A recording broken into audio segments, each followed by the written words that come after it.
And now a word from our Awakened Radio sponsors. AwakenedRadio.net is brought to you by AwakenedRadio.net host and those who support our station by shopping at our Awakened store and by making loving contributions and donations to our station each month. We are also supported by TheBarefootGuru.com.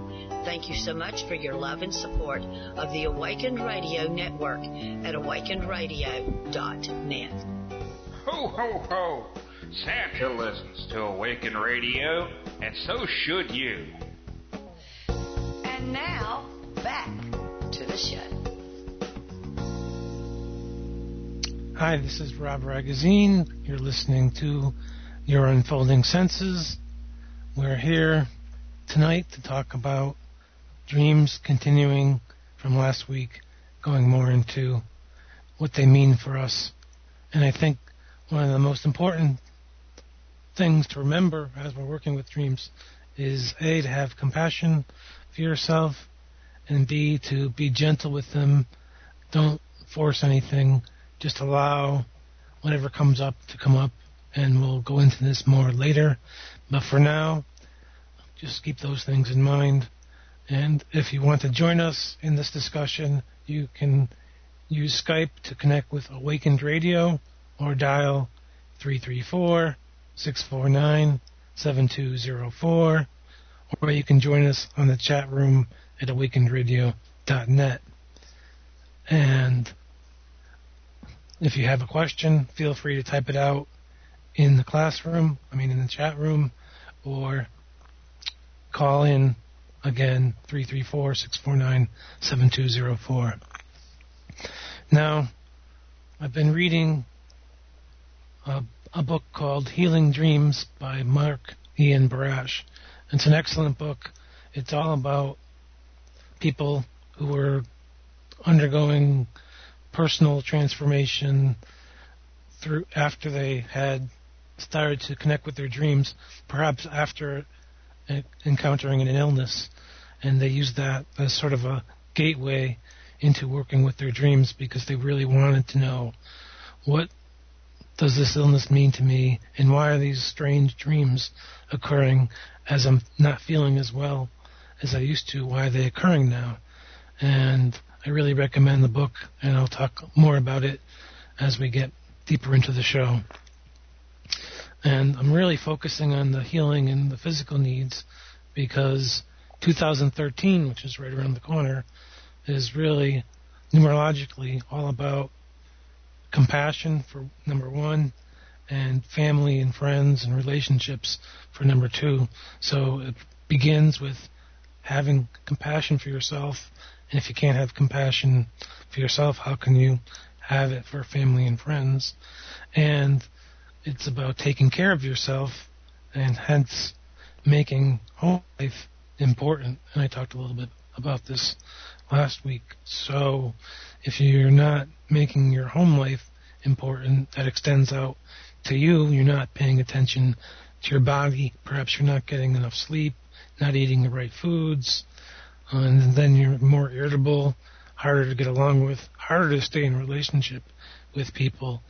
So going back to the compassion and developing it for yourself, even if that's sitting and doing a 5-minute meditation at first every day and questioning, why am I doing whatever it is that you might be doing that you feel that you shouldn't be doing. For instance, maybe you're addicted to coffee and you don't feel that it's helping you. You can use compassion to ask, what can I do that is better for myself at this time?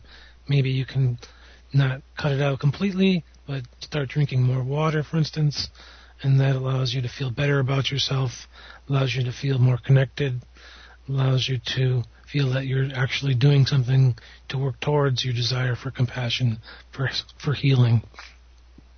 So compassion, kindness, and caring all play a big role in the coming year. Most importantly, as I said, self-compassion, and that starts with you. 2012, we're talking about numerology right now, really introduced us to the mystery, allowing the mystery to take on a deeper role within our lives. And that some of that is really coming through in the importance people are placing on 1212, 2012, and 1221. There's a lot of 12s in there, and the 12, if you look to the tarot, really corresponds to the figure of the hangman, which is not about someone that's being punished, but someone that's made a sacrifice. If you look at the card, a man is usually hanging upside down in a tree, and doesn't necessarily represent a martyr, but someone who made a sacrifice and has learned through experience about compromise, about the willingness to give, about the willingness to be patient. And that's what the 12 signifies in many respects. I really recommend that you look to learning more about the 12 for yourself, especially through the tarot, or you might look to just the incredible amount of symbolism that the 12 has taken on in our lives already through various traditions, various religious beliefs, and even just a common everyday symbolism of we have 12 daylight hours, 12 nighttime hours, 12 months. Astrology has 12 signs. You might look, for instance, to Chinese astrology and look to one of the animals that inspires you. Perhaps the dragon inspires you. You might look to discover more about what the dragon means, especially if you're born in a dragon year. I'm not sure what that would be.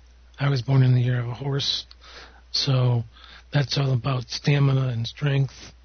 But the dragon, perhaps, well, like I said, you can look into the symbolism for yourself.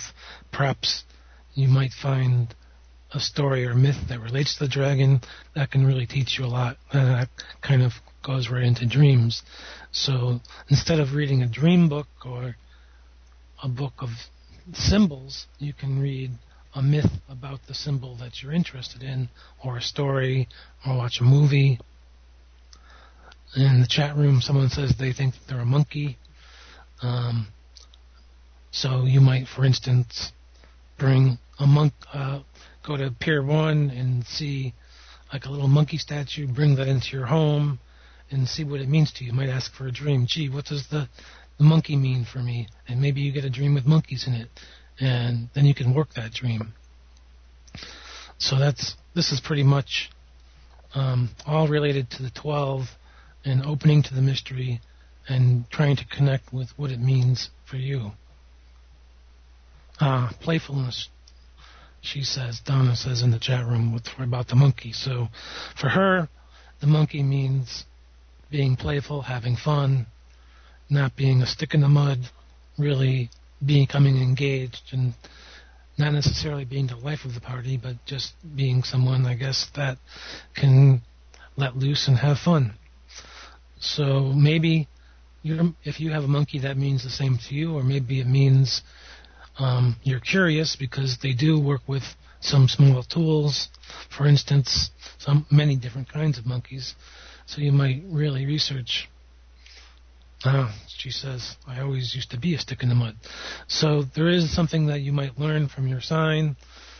Spend some time tapping into that, seeing what it means. Ask for a dream. Maybe you'll get one. And I'd really like to talk some more about dreams. But as I said, compassion is really important when we look at dreams. But since we're at the holiday time of year, I'd like to think of them as sort of unopened gifts, because you don't want to shake them. They might be fragile. And you don't want to end up with a million pieces. We want to be gentle with our dreams. We want to try to understand what they mean, but we don't want to approach it from a logical perspective of simply asking, what does it mean, isn't going to get us very far necessarily. So a curious, open mind will get us a lot farther than just asking, what do you mean? Instead, what can you tell me about myself, for instance, might be a better question to open your dream analysis with. Or maybe what are you bringing me? So either of those two questions can be much more powerful than what do you mean, because they'll bring you to a new level of understanding of the dream a lot quicker versus what do you mean. It might just shut down the whole dream interpretation and you're stuck in the logic and the basic dream book understanding of the dream. So let's move on and talk about what Ian Barash has to say. And he's really talking about looking at the dream from a deeper psychological view, almost like a Carl Jung kind of view, but a little bit more open and allowing yourself to be curious. And he writes, of course, about dreams and healing, as I mentioned before. And one of his most popular books, I think, is Healing Dreams, and you can get that pretty much anywhere. And he has an excellent interview that I'll talk about a little bit online at healingdreams.com/interview.htm. He says, he's talking about how people have gotten well against all kinds of different, all against the odds, basically. And we're not looking at it from the vantage point of being sick and then being well in an instant. It's really about being curious to why you're in the present state that you're in and looking within. And again, not shaking that unopened present, but looking at the box and being curious about it. I wonder what's in there, and maybe taking your time to unwrap it and being gentle with the box. And maybe there's a fantastic glass menagerie figurine in there. Had you shaken the box, you might not have gotten that. You would have gotten a million pieces of glass, but now you see that the figurine is in the shape of your monkey, for instance, or whatever animal is your favorite. Now, Mark says, people he was working with said they'd done everything from chemo to carrot juice, but what they had in common was that they all decided to look upon their disease as unique, just as they were unique, and then find a path to healing that drew upon their own enthusiasms, beliefs, and coping mechanisms. So we're not disregarding any thoughts or beliefs that we already have, but they're willing to look within and ask, well, I'm curious, I've never had a dream like this before. How can I connect with its meaning? What might help me to better understand that dream? How do I feel about this dream? And really using some of his techniques. And a good exercise that you might do, especially from a healing, shifting perspective, is start to simply pay attention to what grabs your attention. So whether it's a dream, or it's a movie, or it's a story, or whatever it is, you can treat it all as kind of dream-like, for instance, if it's a movie, and still work with the symbolism that's there. Like going back to dragons, for instance, look to where they show up in your life, where they show up in the dreams. You can read about them in myths, stories, learn about them, draw them, become more engaged. And when you start to do that, you'll start to remember different memories, perhaps from childhood, perhaps from other movies that you saw long ago, and now you realize that you saw a series of dragon movies several years ago and you'd forgotten about them, and that's very important. Whatever memories or feelings come up, you might want to log them in a journal and start to pay more attention to what they connect to and what they mean for you. But it's more about what they're helping you to connect to. Now, if you have any questions, you can dial 334-649-7204 or call in to Skype with Awakened Radio as your connector connector, or join us in the chat room at awakenedradio.net. And what we're talking about is working with dreams. And an exercise you might want to try when you wake up after a dream or wake up in the morning, don't move. Just keep your eyes closed or shut them if you already opened them and remain motionless.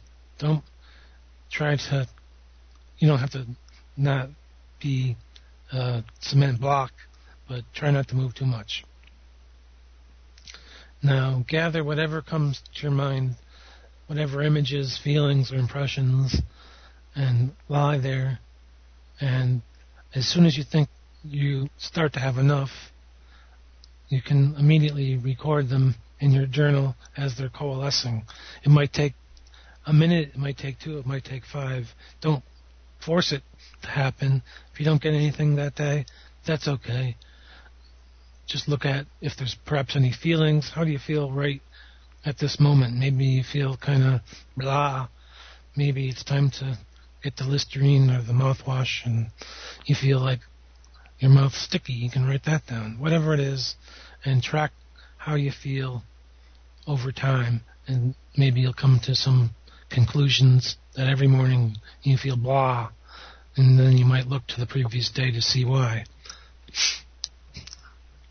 And the lying there, waiting for something to come from the dream, no matter how brief or vague they seem right away, you'll be surprised at how much you can remember as you take some time to really wait for the symbolism to come into your mind.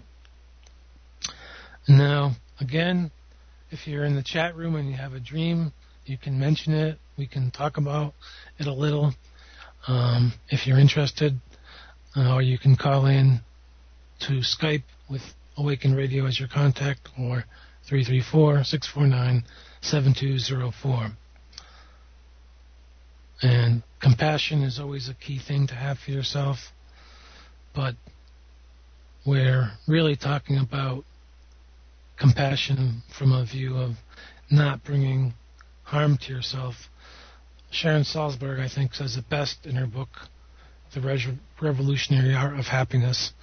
She says, sometimes we think that to develop an open heart, to be truly loving and compassionate, means that we need to be passive, to allow others to abuse us, to smile and let anyone do what they want with us. Yet this is not what is meant by compassion. Quite the contrary, compassion is not at all weak. It is the strength that arises out of seeing the true nature of suffering in the world. Compassion allows us to bear witness to that suffering, whether it is in ourselves or others, without fear. It allows us to name injustice without hesitation and to act strongly with all the skill at our disposal.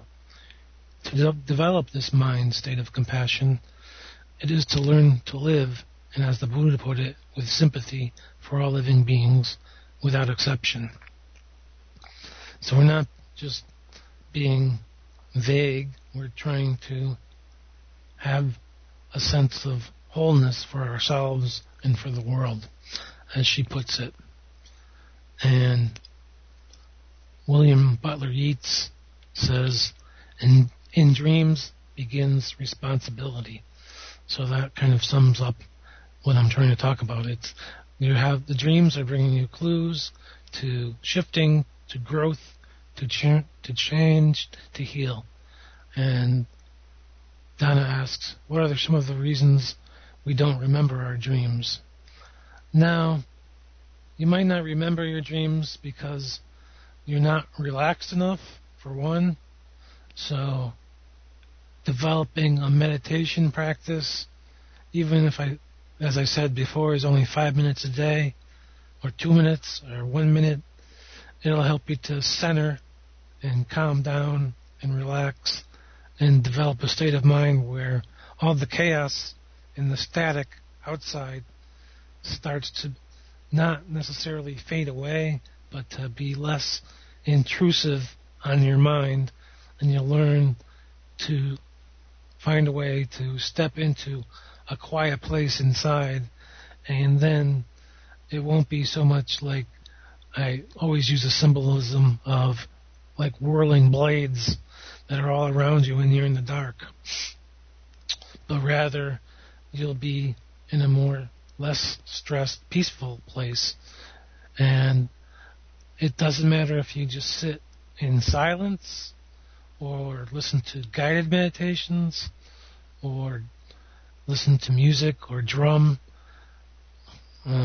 You might study shamanic drumming, for instance, and that might lead you into healing through shamanic healing, or you might study Buddhism and meditate with the various Buddhist methods, or maybe you'll just do something that you always do, like gardening. That can be a form of meditation, or you can just do regular meditation, or prayer, or chanting, whatever it is.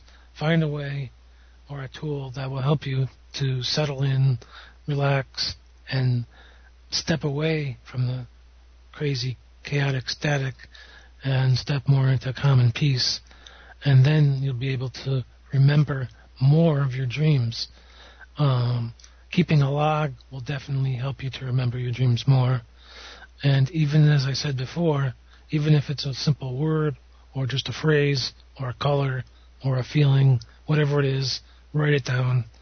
And over time, you'll start to record more and more. And it'll be more and more clear what the dreams are trying to bring you. And some dreams you might understand in a day or a week or two, while some others might take a longer time to process and to recognize what they're trying to bring into your life, how they're trying to help you.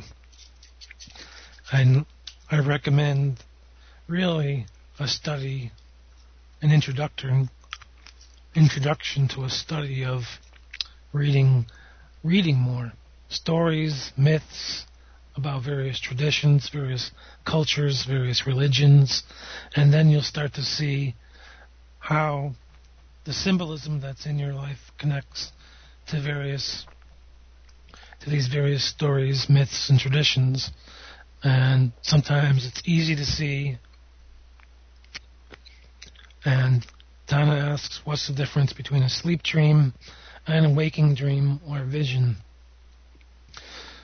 Well, they can both be treated on a basic level the same.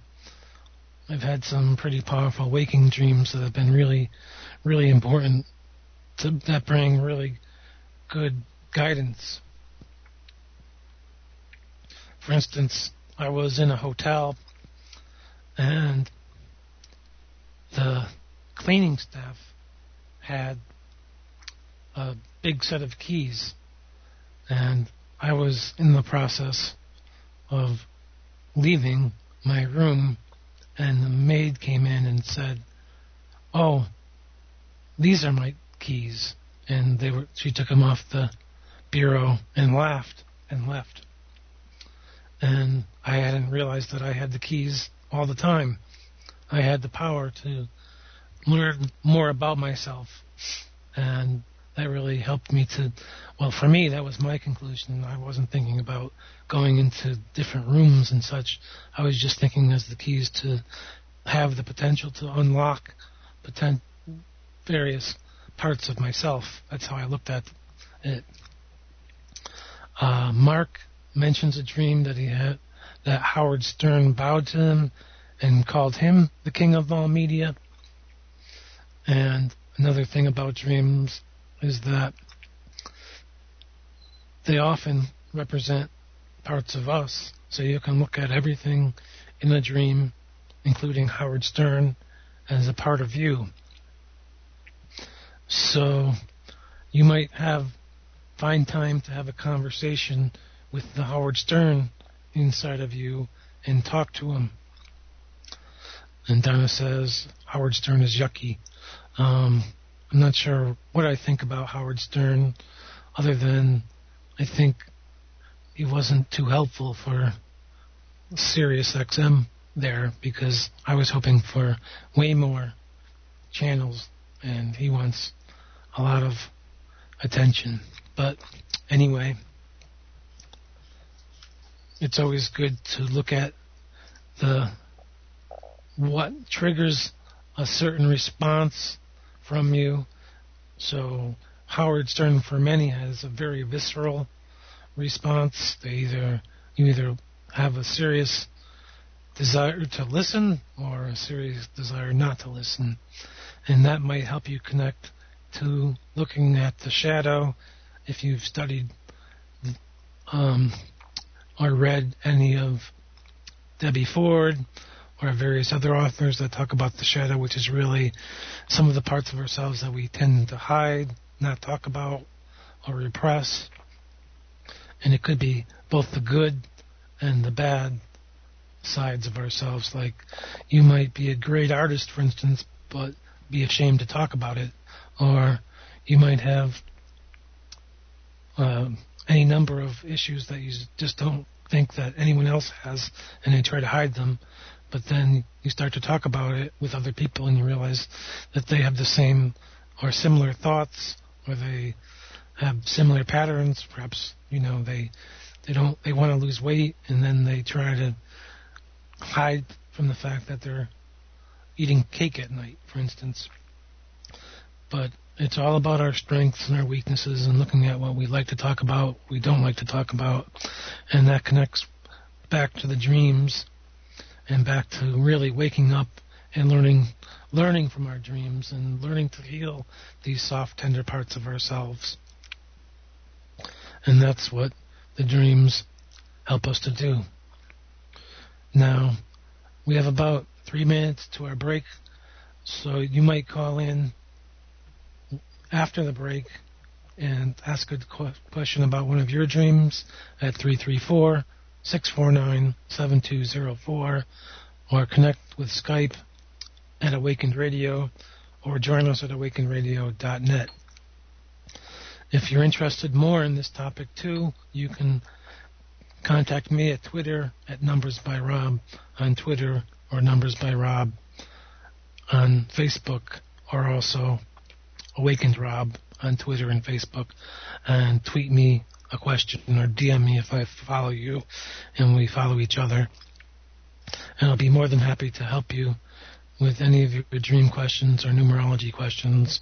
We did talk a little bit about 1212, so if you have any questions about that, we can talk about that. And I think it's really one of the big things about 2012 was that it really was helping us to open to the mystery in our lives. And a lot about discovering that is really looking at your dreams. So when we get back, we'll talk a little more about what that might mean for you. So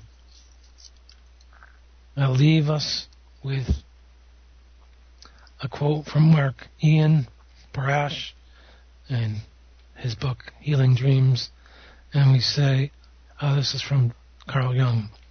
He says, what we consciously fail to see is frequently perceived by our unconscious, which can pass the information on through dreams.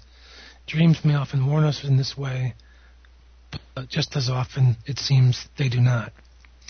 So it's really about paying attention to what you think the dream is connected to, and sometimes the answer comes immediately, sometimes it takes a while to really be able to find what the dream means, but it all starts with you. So I guess we're about ready to take a break. So again, remember,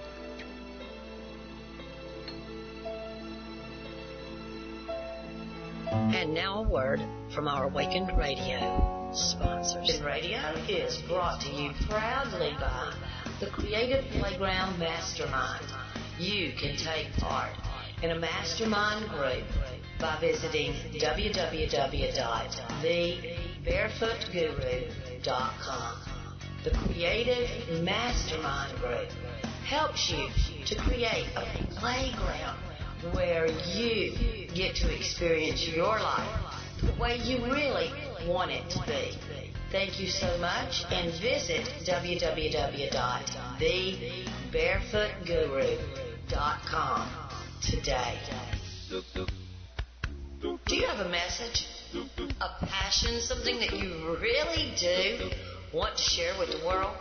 Or maybe you're not ready for the commitment of a weekly radio broadcast. Well, we've got the answer for you at Awakened Radio. Join us at awakenedradio.net. Look up under the banner where it says services. When you get to that page, check out our empowerment messages section. This is where you can be interviewed by Donna Devane for 30 minutes or 60 minutes for a contribution to the station. It's a win-win for both. You get your message out to the world in a manner that really connects to the Awakened Radio listeners, and you get to help the station and work with us so that we grow and expand at the same time. See, it's like I said, it's a win-win for everybody. Get your message. If you're ready to launch a book, launch a new coaching class, whatever it is, join us at awakenedradio.net. Let's work together for the thrival of all of us. Peace. Ho, ho, ho! Santa listens to Awaken Radio, and so should you.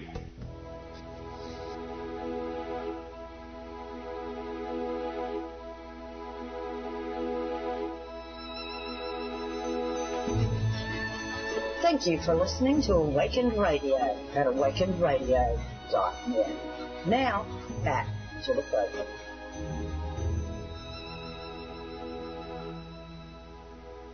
Okay, we're back. This is Rob Ragozzine. We're talking about dreams tonight and finding ways to connect more deeply to them. So you can call in again, 334-649-7204, or join us at the Awakened Radio chat room or through Skype at Awakened Radio. Now, one good way to begin to look at dreams more deeply is to look at the first scene as an opener. It's introducing us to something. So, what is it? Now, beyond that first scene, you might look to coming up to a name for your dream. What name would you name this dream? And it could be something funny. It could be something powerful. Last week I mentioned my dream about the frozen box of food in the oven, cooking and smoking. It was all in the package, just charred. And I called that dream the cooking channel. And then after you name it, you might then break it down to look at what are your feelings about this particular dream. For me, that was a little shocking. It was kind of, to me, saying your food is about as nutritious as this box, for instance. And then what are your memories? So I was kind of, for me, it was trying to rationalize, well, this box is a healthy box of food, but really it isn't. If it's not organic, for instance, what's the point? And it might be loaded with sodium, might be loaded with chemicals, and it probably was. And then you might ask, what's happening now that I'm reminded of? And that really pointed me to just feeling like I was trying to change my way of eating, but doing it in a simple and easy way rather than doing any kind of research. And then you might look to some questions that this is bringing up. So that, for me, might be, well, what can I do now? What can I do better? For instance, your questions will be related to your dream, of course. And then Robert Moss has a really good idea. He talks about having an action plan. So what's the action plan?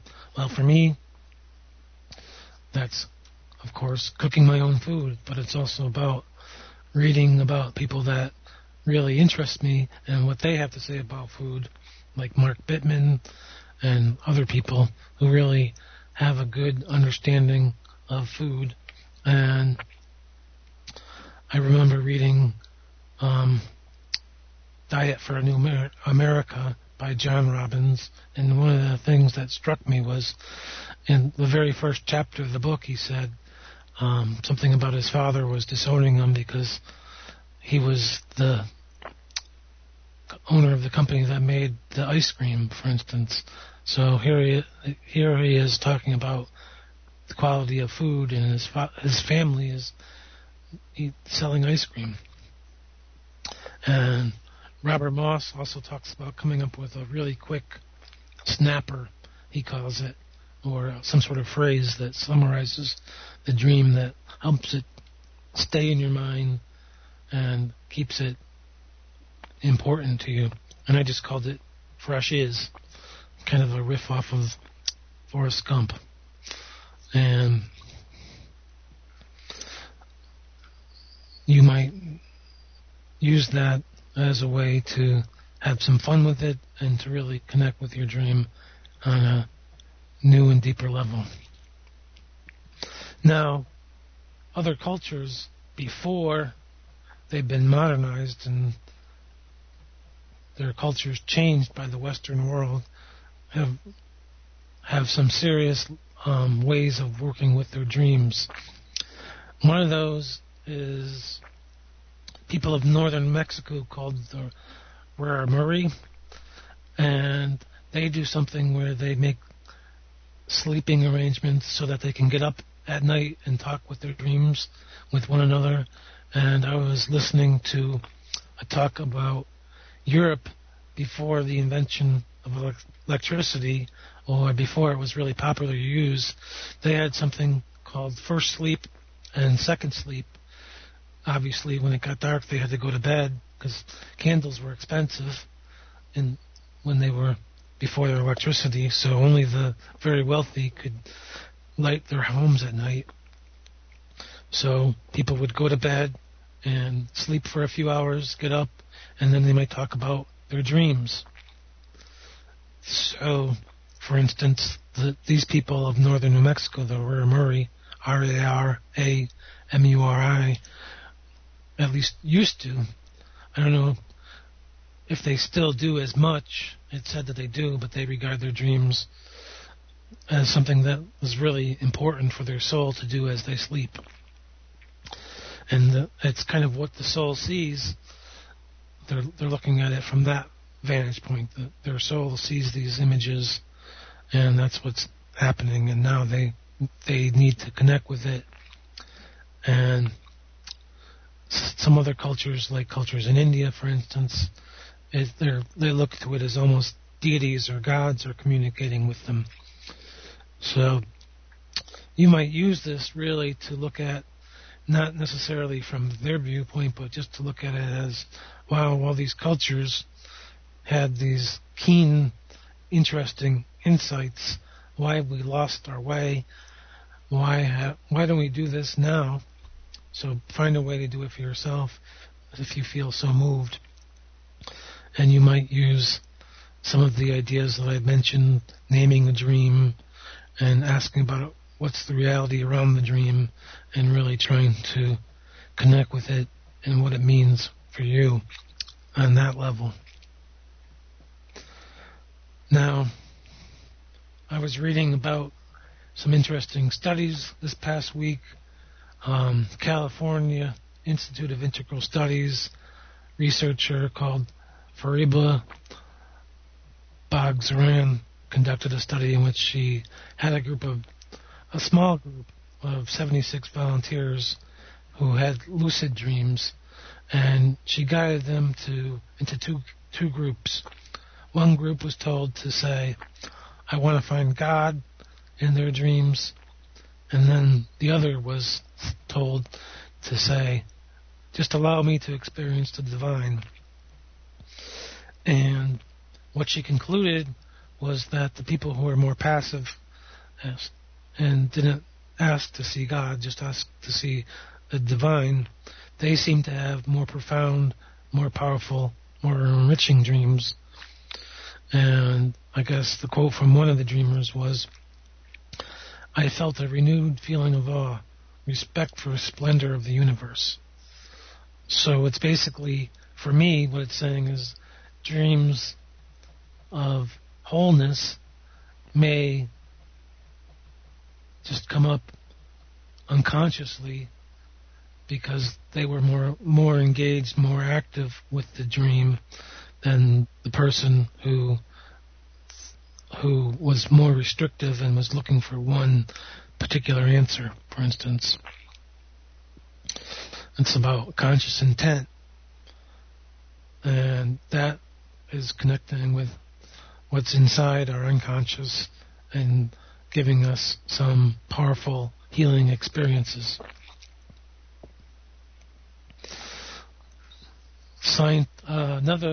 Another study that I like to talk about, smaller study, was in Japan, and a team of researchers was looking at about 200 dreams from a few people, but they let them dream and then wake them up about 6 or 7 times an hour.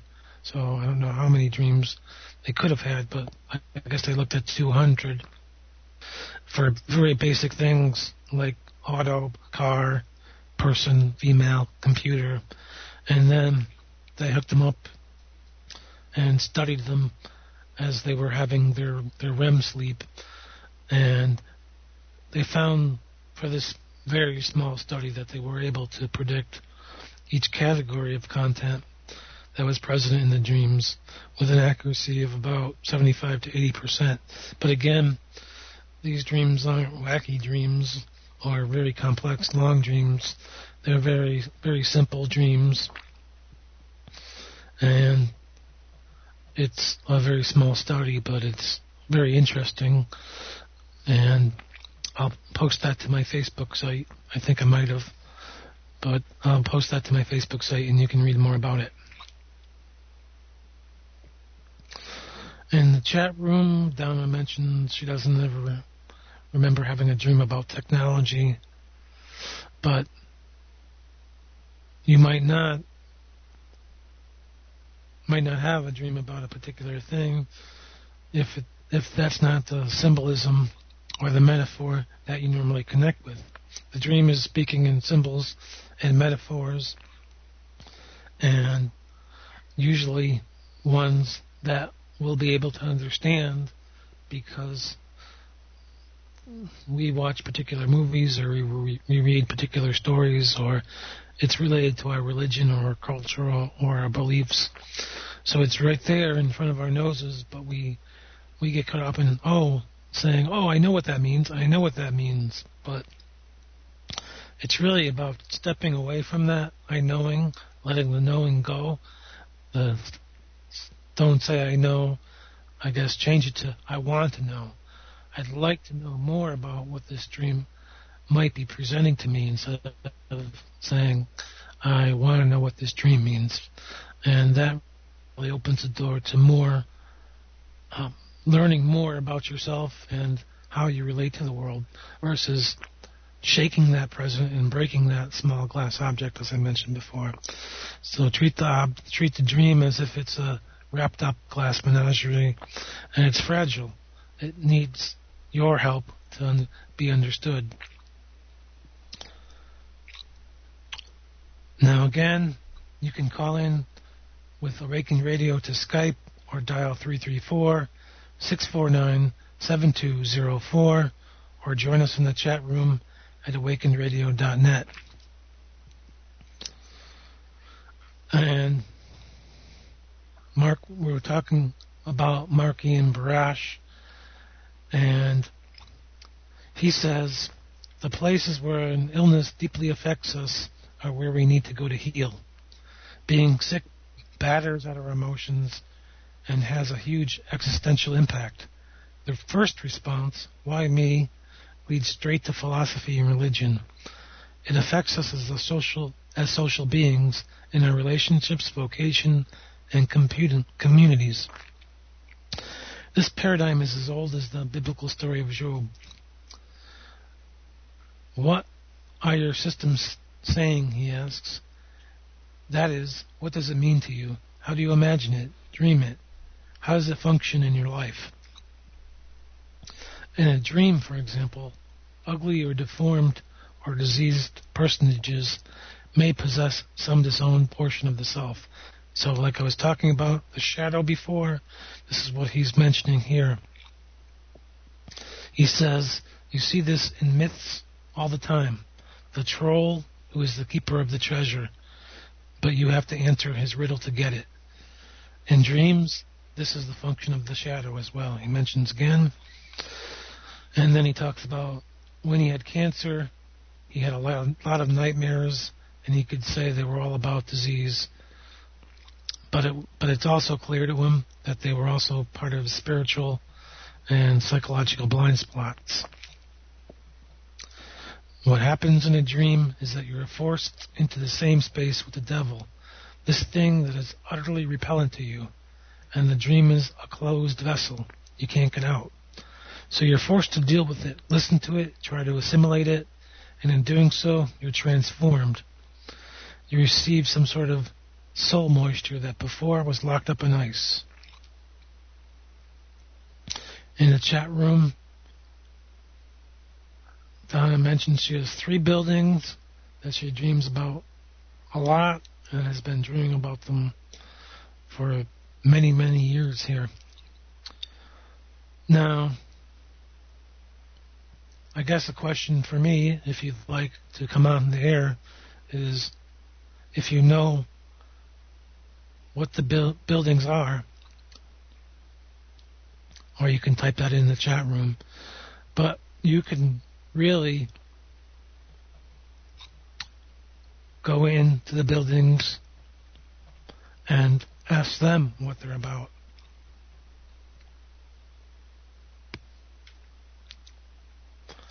I don't know if someone's trying to connect via Skype or not.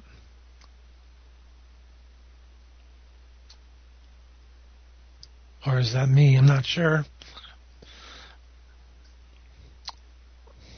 But someone's trying to connect with me, I think. Rob, it's Colin is trying to call in, but he's trying to call in through the call feature on Facebook, and it will not bring it in. I'll see if I can send a message to him and tell him he's going to have to either use Skype or he's going to have to use his phone.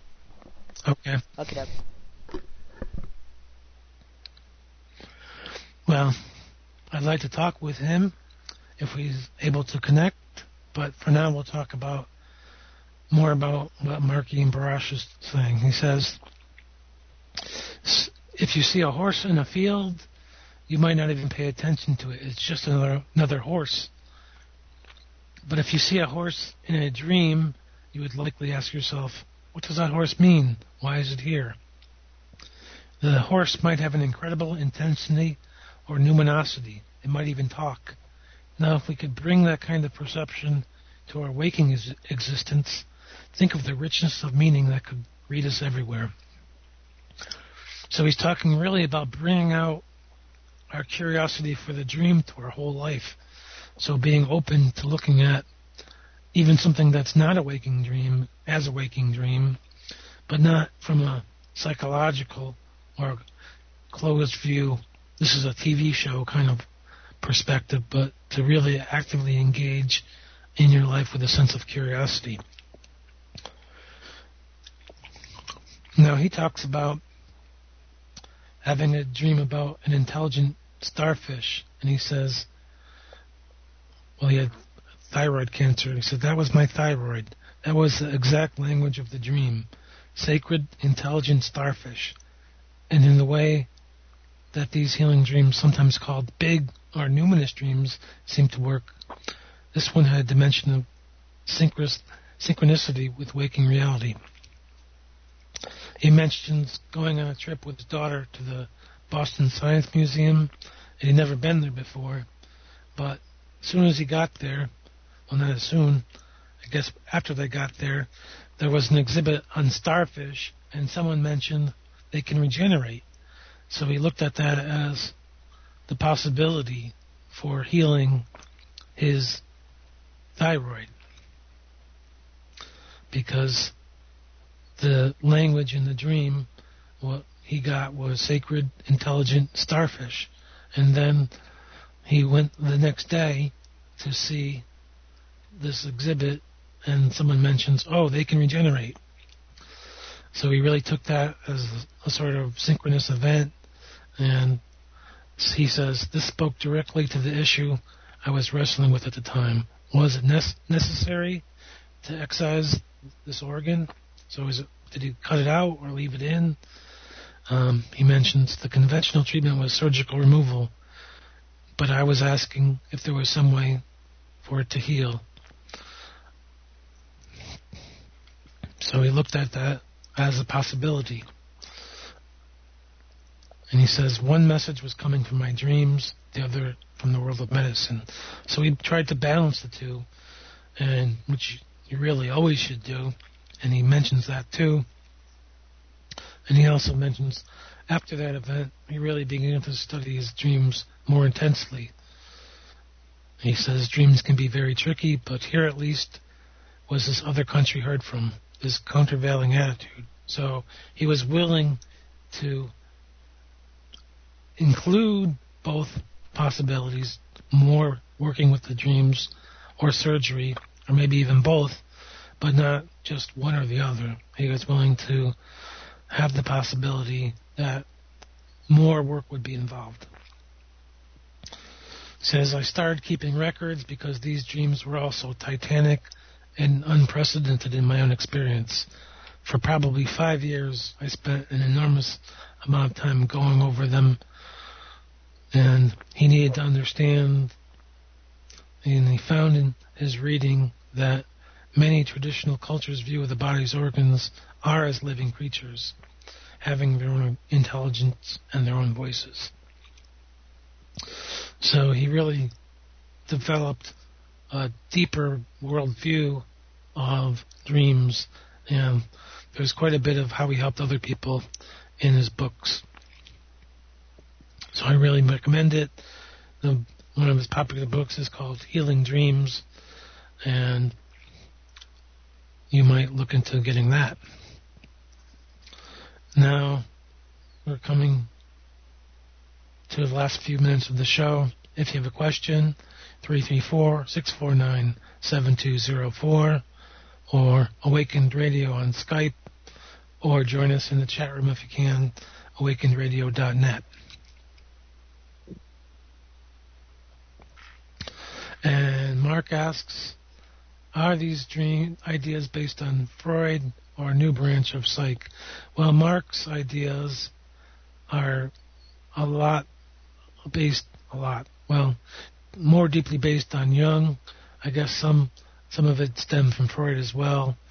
So, and probably also James Hillman, who came after Jung and really extended his work. So, if you have questions about where can I learn more about dreams specifically, you might read any of James Hillman's books, Marion Woodman.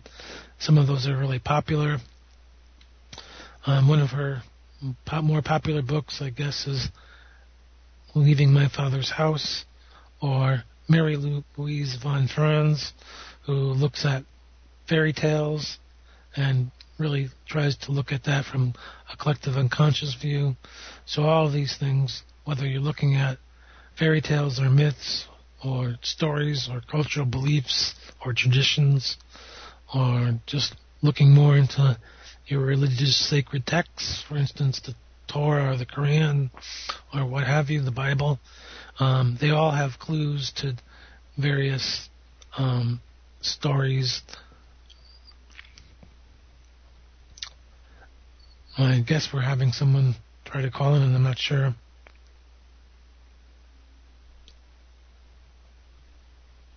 Well, for now, you can go to James Hillman, Marion Woodman, Carl Jung. You might look at the Red Book. The Red Book came out, I guess, last year or the year before, and be careful because it's a big red book. It's quite big. It's not the size of a normal book. It's very, very big. But there's a lot in there, and it's another good book to look at when working with your dreams.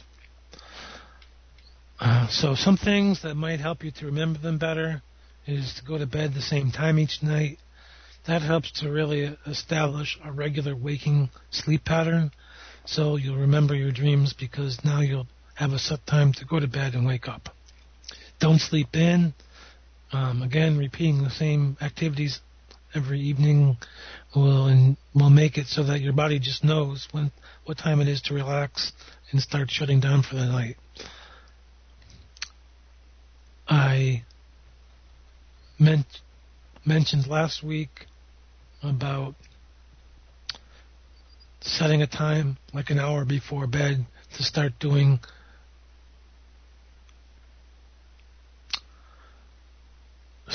shutting down electronically. I guess my status is unavailable on Skype. Let's see.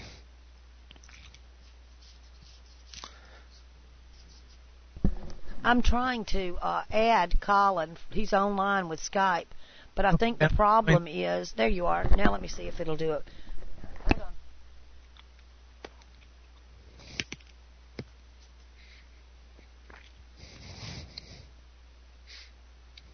on. Just keep talking.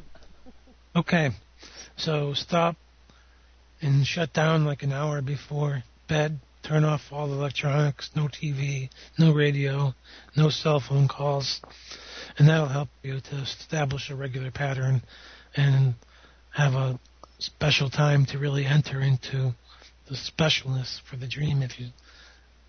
Here's a call. There we go. Hi, Alan. Hey, how are you, Rob? Good, how are you? Doing fabulous. Now I'm home. Okay.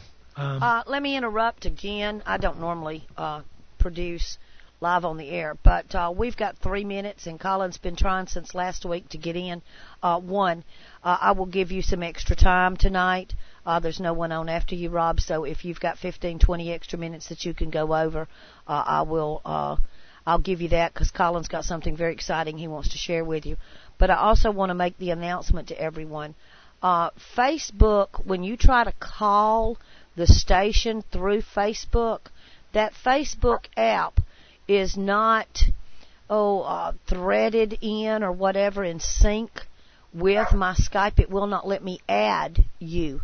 So please go online and call through Skype or use your phone. I just want to give that out. Facebook is not set up. It's not integrated to be able to add your Facebook call to a Skype call. Okay, that's it. Y'all talk. Yeah, I was trying to go through the phone, and that's where I was getting the reverse. But no big deal. I was on the way. So, and it's funny you said 3 minutes because there's that number again. It's been interesting since my brother-in-law passed away on Thanksgiving. We've had more things happen in the series of threes over and over and over again. Including, I can't even pick up a set of dice right now. My boy handed me 3 dice the other day, and I couldn't throw anything but ones and 3 ones, 3 threes, 2 twos, and a 1, that kind of stuff. All 3 stuff. And, I wanted to share with that because, it's like interesting how the numerology works out to where sometimes you get the recurring numbers. Now, I remember you talking about that in a previous show. Yes. I was mentioning... One of the things I mentioned is to go and look at one of your favorite movies and perhaps go in 3 minutes or 33 minutes and the conversations about, for instance, or turn to the 3rd page or the 33rd page and see what paragraph and see what it's talking about. Study the tarot, look at the Empress, look at all the 3s and see what they're saying to you. So typically 3 kind of relates to being social, being creative, abundance, and a lot of those cards in the tarot talk about that. Okay. So you might, I don't know, the 3 might be related to something that's going on for you right now. For instance, the 12, the 1 and the 2 reduced to 3. So it's really, and I talked about the hangman this evening, and that's really about having the patience to look within and ask, how can my patience at this time help me to connect with what my heart yearns for instance. So using the date, the 12/12 and the 12/21, because they are 12s and 3 in numerology, to really connect with the mystery that the 12 relates to in 2012, and really opening yourself up to allowing your home life and your family life to take on greater importance, and make sure that your home is welcoming not only for yourself but to others, because that's really part of the message of 2013, the theme, the numerological theme for 2013: compassion, home life, family life. Does any of that help?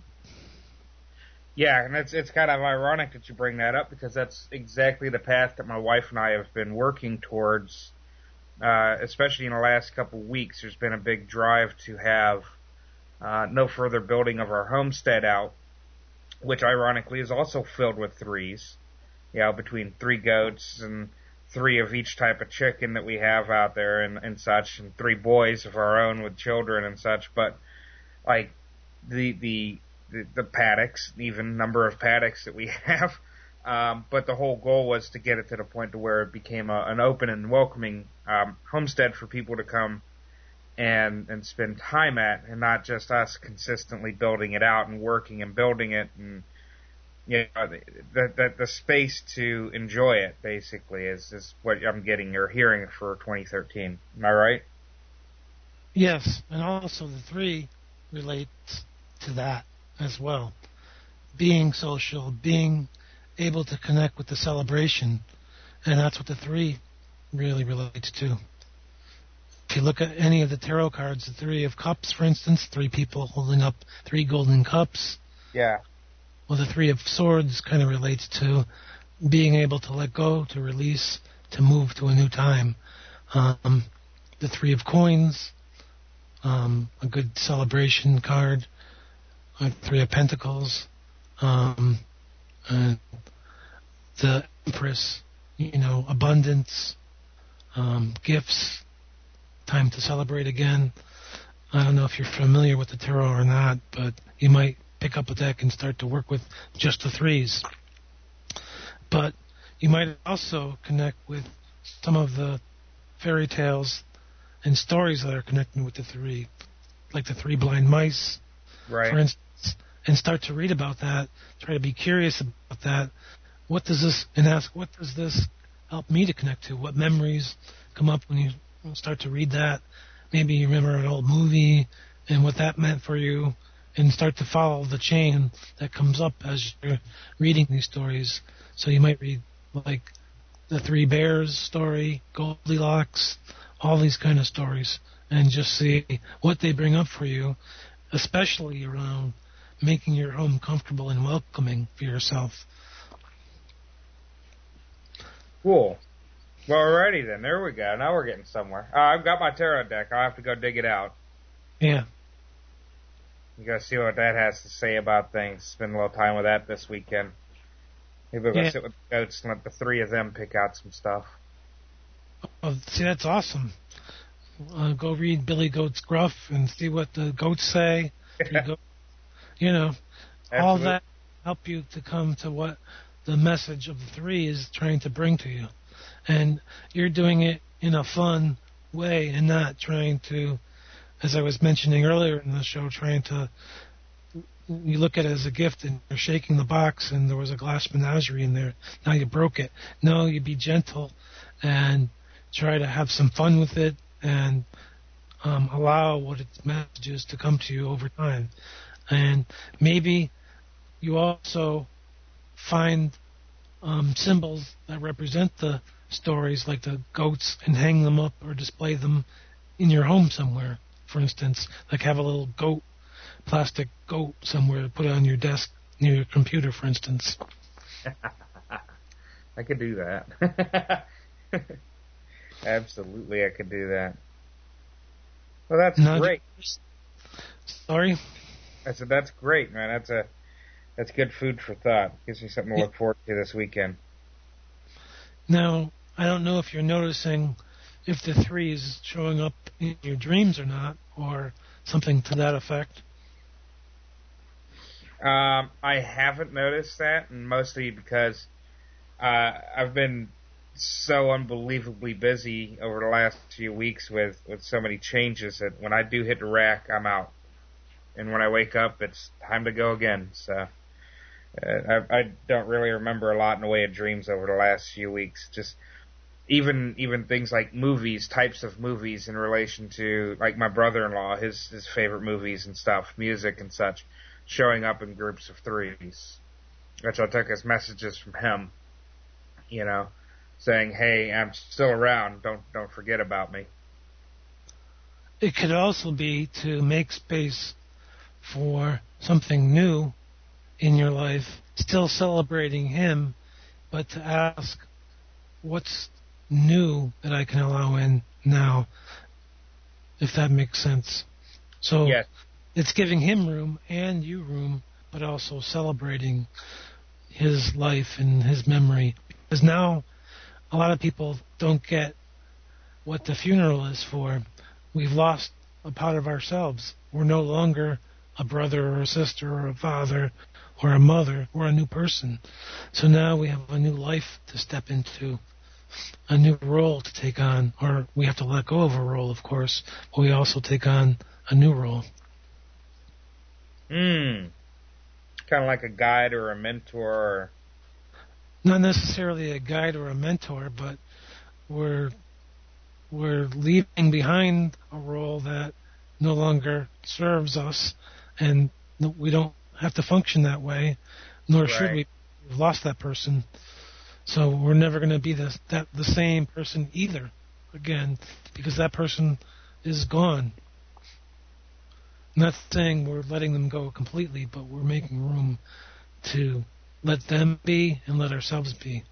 The space really is necessary because we have to let them go. Okay. Does that make sense? Yes, it does. So the 3 movies or the 3 songs, do you notice if they're always the same? Oh yes. Yeah, they're definitely 3 of them, and I'm not recalling. Like, one of them was Red Dawn that he had been trying to watch forever, and he finally saw it just the night before he died. And what was on TV when we turned it on, just starting right from the beginning, that movie. There's a now too this week, I think. Yes, there was that too. There's a couple other things that just, I mean, it was just a series of recurring things that were specifically him. His Beach Boys music, for instance, and on the radio, every station that we hit, and there was 3 of them playing Christmas music on the way back from Florida from his services. Every station we hit, the first song they played was the Beach Boys Christmas time song. So those songs made him feel really good. Oh yes, it's his favorite group, and he went and saw them in person, Yeah. Oh. So were they your favorite group as well? Oh no, no, but we supported him and in his endeavors, and we've got all his LPs here at the house now. He was a big vinyl fan, even though that he was not. He was too young for vinyl to be his genre. He was more into the tape deck and CD age at his age. But he was just so much of a fan that he had them there. So yeah, it's just interesting how it showed up in cycles over and over again. Once it was like we were tuned in on it, but there are just certain things over and over that came up. Still does around here too. We still run into stuff and it's like, thanks, Mike. You know? Yeah, stuff that is very specifically him, almost as if he's leaving the message there, you know. Don't forget to feed these guys. Another thing you can do is to look at what you were thinking about or feeling right before you see or hear the three related stuff. So whatever you were thinking about right before. Oh, there you go. Yeah, and the interesting thing, the morning that he had passed away, I had woke up and for whatever reason, I went onto eBay. I've been selling stuff on eBay forever, but there's three that are consistent staples of mine, and I canceled all three of those an hour before I got the call. So for the first time in 2 years, I canceled all my eBay sales. And it was those three primary core ones that I had canceled. And it was an hour later after I had finished the farm chores that I got the call. So you knew that he was passing. Yeah, I knew something was up, that I needed to stop everything. You know, the stuff, the core stuff, and just go take care of business and wait. And by doing that, I canceled three passive sources of income of mine, knowing that something was going on. But you couldn't connect to it. You didn't know what it was. Didn't know what it was at the time, but yeah. Yeah. So that really speaks to me about slowing down, more about slowing down, being patient, breathing, being calm. And so maybe that's a good indicator to start doing some meditation. Yeah, I do that now. Maybe I just need to spend a little bit more time with it back with my animals, because that's kind of gone by the wayside the last few months with some projects between work and home. So maybe it's time to slow it down and sit out with the animals and get my private quiet time like I have been doing. Yeah, because that's what the three's really a call for. Is I want to slow down. I want to celebrate life. I want not to be in all this crazy chaos, but to be calm and centered. Now, all the crazy chaos isn't necessarily going away, but you'll feel better when you're in it after you've begun a process of the meditation. You can look up Matthew Ricard, who's a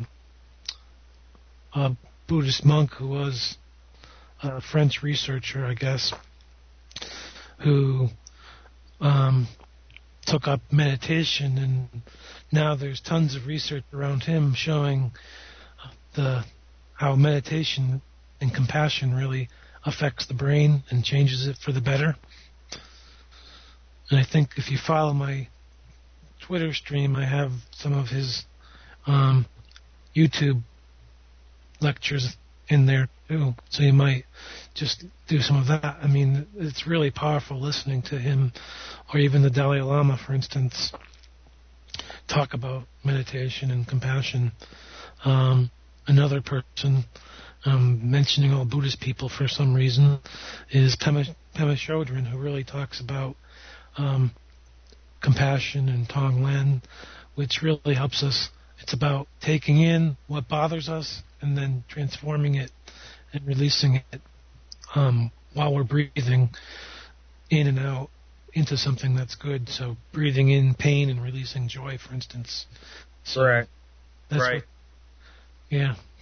Yeah, I've been a follower of the Maharishi and Mahesh Yogi with a transcendental meditation for a while. So. Okay, so you know all about that stuff. Oh yes. Yes, that's part of the reason why I enjoy the time with my animals, is I can actually go sit with them, and it's funny how zen they get when you do. Yeah. You know, and having that horse breathing inches from your face, doing the same thing as you. Yeah, it's So the animal work doesn't have to go away. No. It's really part of your meditation. Yes. But it's also about making space for you and home, the inside of your home. Right. Okay. Yeah, that's great because that's exactly what our goal has been. Is that 2013 was going to be. We didn't want to take on new projects in 2013. No more new building. Everything. We're trying to get it done before then. So maybe threes are in alignment with us, saying you're doing it. You're doing it. You're almost there. Your home is coming. I guess the best advice is take a look at the Thoreau, start there, but also look at those other stories that I was mentioning, like the Three Blind Mice, the Billy Goat's Gruff, or the Three Bears, to start and see where that leads you. Okay. You never know. I mean, you might be connected to a movie or a story, or you might feel the urge to go out and see Red Dawn, for instance. That's obviously not, well, it might be related to the three, I don't know. The only thing I ever remember about the movie was the kids and the filling up the radiator when they and that was funny. Man. Yeah. Well, they were Boy Scouts too, and my boys are all 3 Cub Scouts right now. So yeah, be interesting. All right. Does that help? Absolutely, it does. Thank you so very much, Rob. Okay, you're welcome. If you have any more questions, you can email me. Just connect with my Twitter ID and go to Skype. Go to my site and you can contact me that way, or through Facebook. It's all there. And I'm on there fairly regularly, so. Okay. Well, I don't know if add you on Twitter. Skype. It's all good. Oh. I'm adding you on Skype, so we're able to connect. I usually don't have it up at work, but I'm around in the evenings. So. Yeah, I usually just leave it on block, so you got to leave me a message. That's all good. Well, excellent. Well, thank you for taking the time with me this evening. Okay, you're welcome. Thanks. Yep. And Donna, thank you for allowing us to connect like that. Well, you're most welcome. Thank you both for hanging out on the airwaves a little bit longer. You are most welcome. Okay, well, I'm going to take us to rebroadcast. Rob, you got anything you want to say to close it up?